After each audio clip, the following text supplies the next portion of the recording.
about Stockholm Syndrome in Victoria? Because, as I just showed you, the news poll showed still that 62% of people in Victoria are satisfied with Daniel Andrews and believe that the COVID crisis has been handled well. 62%. This is despite the fact, Nicholas, you are currently locked in your house and it is illegal to pay for somebody to mow your parents' lawn.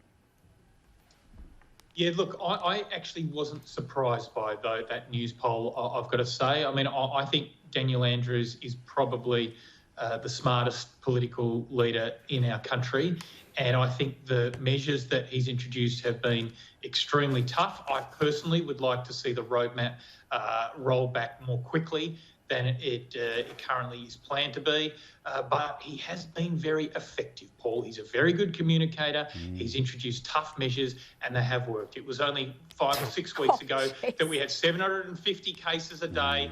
Yesterday we were down to 11, and now we're here debating the prospect of how quickly we can remove the restrictions. So I tell you what we don't want. We don't want to end up like the UK, which had 6,000 cases today, and experts are saying they're heading towards 50,000 cases a day by mid-October if they don't get on top of things, okay? Well, I should point out, by the way... It's hilarious that you compare Victoria to the UK. You need to acknowledge that it has not to New South Wales. Yeah, correct. It is hilarious, Nicholas, that you compare Victoria to the UK instead of, I don't know, look above, New South Wales.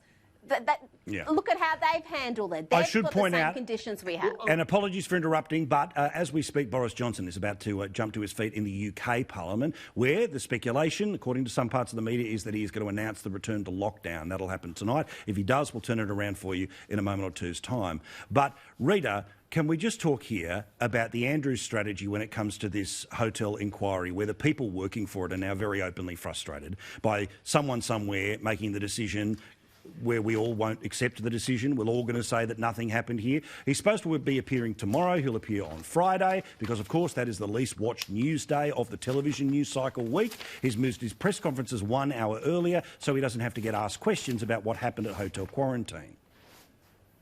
Genius. All of it genius strategies, if you ask me. And I think this collective amnesia that has struck the bureaucracy in Victoria, where no one can remember anything. They can't remember what was discussed in meetings. They can't remember who said what, who made key decisions.